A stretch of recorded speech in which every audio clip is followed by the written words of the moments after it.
여러분 안녕하십니까? 수근수근 우수근 TV의 우수근입니다. 네, 이번에는요, 그 미중 패권 전쟁, 미국이 중국을 이기기 쉽지 않은 이유에 대해서 한번 절견을 피력해 볼까 합니다. 다시 한번 잘 들으십시오.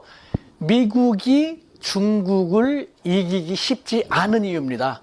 한간에서는 뭐 대부분이 중국이 미국을 이기기 쉽지 않다, 중국은 미국과 게임이 안 될 것이다 라고 하는데, 글쎄요, 제 생각에는요, 중국 국내외의 상황을 깊이 있게 잘 들여다보면요, 반드시 그렇지만도 않다라는 생각이 많이 들거든요. 우리 사회에 이런 것이 전달이 안 되지 않습니까? 사실 이런 얘기하면 또 친중파, 아유 저거 중국 뭐 이렇게 하는데, 열려있는 분들은요, 오픈 마인드의 자세로서 양측을 다 들어볼 필요가 있지 않겠습니까? 그 열려있는 여러분들을 위해서 새로운 정보를 전해드릴까 합니다. 네, 먼저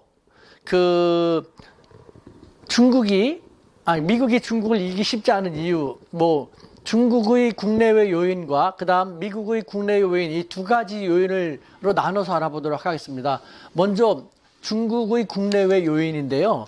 일단 중국은 트럼프 시기에 시작된 미중 패권 전쟁, 트럼프 1기를 거쳤고 바이든 내각도 거쳤고 또 트럼프 2기 내각을 맞이하게 됐습니다. 벌써 몇 년 동안 경험을 했기 때문에 그만큼 다양한 준비를 해왔던 것이죠. 따라서 제가 보기에는 뭐 다양한 시나리오를 다 준비하고 있으니까 저는 글쎄요, 그런 걸 고려한다 하더라도 뭐 중국은 맨 처음부터 어느 정도 자신감을 피력하고 있다는 느낌이 많이 듭니다. 그리고 두 번째, 중국 국내의 정치적인 요인도 한몫합니다. 아시다시피 중국 정치는요, 일당 체제, 일당 독재 체제입니다.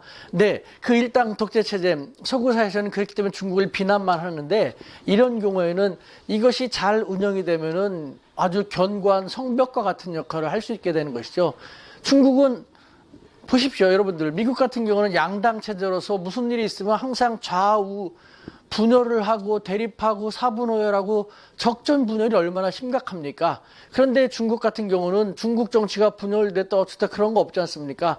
단단하게 1인자를 중심으로 어찌됐건 견고한 방어막을 형성하고 적전 분열은 고서하고 적전에서도 대동단결하고 있는 모습을 보이지 않습니까?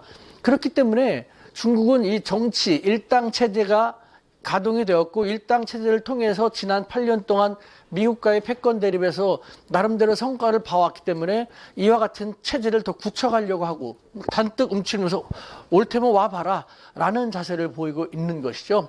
그 다음에 사회적인 요인입니다. 예, 미국 같은 경우는 예를 들면요, 지난 100년 동안 미국이 패권 대국으로 부상을 하면서 미국 국민들은 저마다 그 부유함 속의 삶을 즐길 수 있었습니다.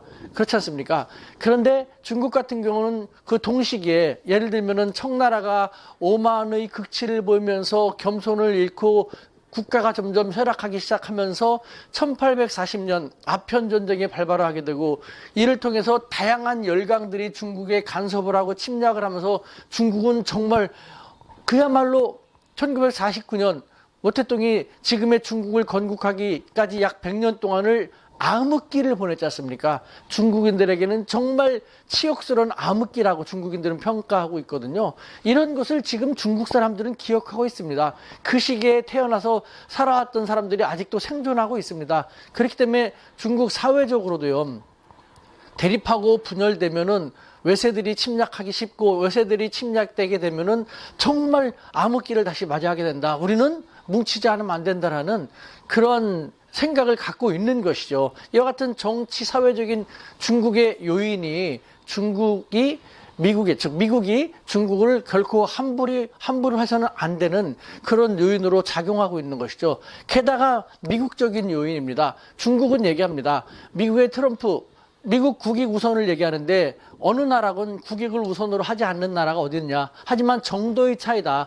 미국이 너무 지나치게 국익하면서 동맹국가라든가 우방국가들에게도 관세를 부과하고 동맹폭탄 비용 증가를 요구하면은 결국은 우방국가라든가 동맹국가가 그 미국으로부터 더 빠르게 이탈할 수밖에 없지 않냐. 지금 속 시원하게 말할 수는 없지만 이미 트럼프가 당선된 다음부터 중국 쪽으로 다가오기 위해서 러브콜을 올리는 국가들도 적지가 않다.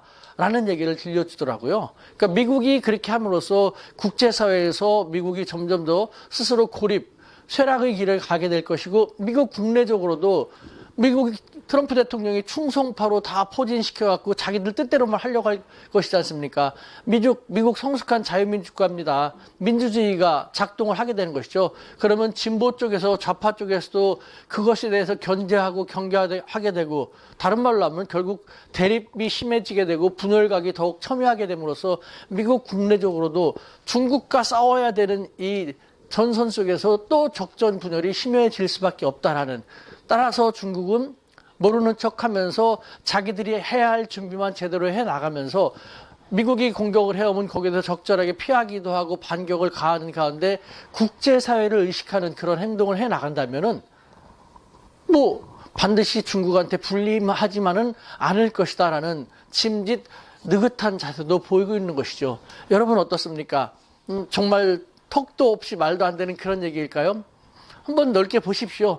중국과 미국과 중국 양측의 입장을 바라본 다음에 제대로 연구하고 고민한 다음에 비로소 여러분 개인의 이름을 걸고 여러분 개인의 그 의견을 피력하는 것, 그것이 필요하지 않을까라는 생각이 듭니다. 이상 우수근TV의 우수근이었습니다. 감사합니다.